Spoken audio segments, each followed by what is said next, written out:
تو میں اسی پہ بات پوری کروں گا، پھر کسی دن موقع ملا انشاءاللہ تو یا تو آج کل تو بیانات یوٹیوب پر آتے ہی رہتے ہیں، کسی بھی جگہ مکمل ہو جائے گی تو آپ تک پہنچی جائے گی انشاءاللہ۔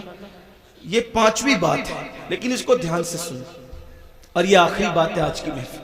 اللہ کے رسول علیہ السلام فرماتے ہیں 5واں ٹولہ جب قبر سے نکلے گا تو ان کے جسم سے مردار کی بدبو آئے گی، مردار کی بدبو، اور وہ مردار کی بدبو لے کر کے اپنے قبر سے اٹھیں گے۔ صحابہ نے پوچھا حضور وہ کون ہوں گے؟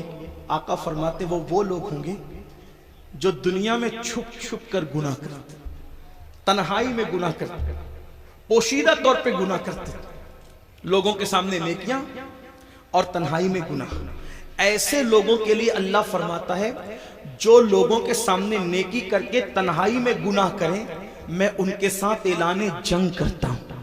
اور دوسری حدیث میں آتا ہے کہ حباء منصورہ کی تفسیر کرتے ہوئے اللہ کے رسول نے خود فرمایا، آقا فرماتے ہیں صحابہ نے پوچھا حضور یہ حباء منصورہ کا مطلب کیا ہے کہ اللہ ان کی نیکیوں کو ذرے کی طرح بکھیر دے گا؟ تو آقا فرماتے ہیں جو تنہائیوں میں گناہ کرتے تھے اللہ ان کی نیکیوں کو ایسے بکھیر دے گا جیسے روزون کے ذرات ہوتے ہیں جو صرف دھوپ میں نظر آتے ہیں، اتنے باریک کر دے گا اللہ، یعنی اتنی بے وقت ہو جائے گی ان کی نیکیاں کہ اللہ تعالیٰ ان کے ذرے ذرے کر دے گا، ان کی نیکی کوئی کام کی نہیں ہوگی، اور اللہ پاک ان کی نیکیوں کو رد فرمائے گا۔ وَالْعَاقِبَةُ لِلْمُتَّقِينَ، آخرت تو متقیوں کے لیے ہے۔ اس سلسلے میں حضرت زید ایک بات بیان کرتے ہیں، فرماتے ہیں میں قبرستان گیا، جب قبرستان پہنچا تو ایک درخت کو ٹیک لگا کر میں بیٹھ گیا، اس لیے کہ میں چاہتا تھا کہ قبروں کو دیکھ کر کے عبرت حاصل کروں۔ ایسے میں ٹیک لگا کے بیٹھ گیا تو میں نے کیا دیکھا، میری آنکھ لگ گئی، آنکھ لگی تو دل کی آنکھیں بیدار ہوئی، میں نے خواب دیکھا کہ لوگ اپنی اپنی قبروں سے اٹھ رہے ہیں، کسی کے اجلے لباس ہیں، کسی کے میلے لباس ہیں، کوئی کیسا ہے کوئی کیسا ہے، لیکن ایک شخص کو میں نے دیکھا جب وہ اس کی قبر سے اٹھا، اس کی قبر سے تو ایک آسمان سے آگ کی چین زنجیر آئی اور اس کے حلق میں ڈالی گئی، اور وہ اس کے حلق سے گزرتے ہوئے پیٹ اور پیٹ کے بعد پھر نیچے کے مقام سے وہ زنجیر نکل گئی، اور وہ چیخ رہا تھا، چلا رہا تھا، اور چیختے چلاتے کہتا تھا مجھ پر یہ کیا عذاب ہو رہا ہے؟ کیا میں نماز نہیں پڑھتا تھا؟ کیا میں روزہ نہیں رکھتا تھا؟ کیا میں رمضان شریف کے روزے نہیں رکھتا تھا؟ کیا میں نے حج نہیں کیا تھا؟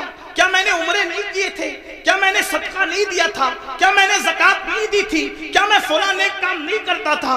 غرض کہ وہ اپنی ساری نیکیوں کو گنائے گا گنائے گا گنائے گا، اس کا مطلب وہ گنہگار نہیں تھا، وہ نیکوکار تھا، اس لیے وہ وہاں بھی نیکیوں کو گنائے گا۔ حضرت زید کہتے ہیں جب وہ اپنی نیکیوں کو گنا رہا تھا تو غیب سے آواز آئی بندے تو ساری نیکیاں کرتا تھا، لیکن جب تو اکیلے میں اور تنہائی میں ہوتا تھا تب تو گناہ کرتا تھا، اللہ سے نہیں ڈرتا تھا، تو جس نے تنہائی کے اندر گناہ کیا اللہ نے اس کی نیکیوں کو ضائع کر دیا۔ آپ سے پوچھتا ہوں اللہ کے بندو، نرم نرم گدوں پہ لیٹ کر رات کی تنہائیوں میں چار دیواری میں کیا دیکھتے ہو؟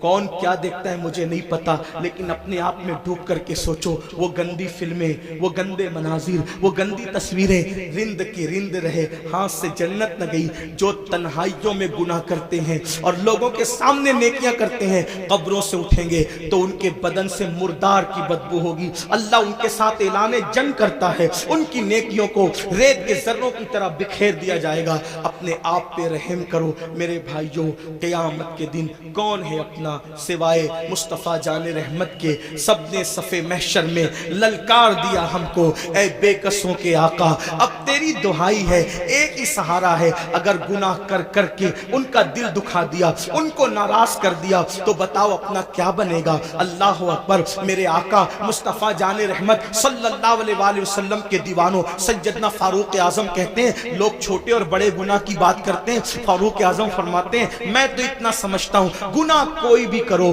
رسول اللہ کے دل کو تکلیف پہنچتی ہے، حضور کا دل دکھتا ہے، کوئی گناہ کرو دل حضور کا دکھتا ہے۔ اب آپ کو سے پوچھتا ہوں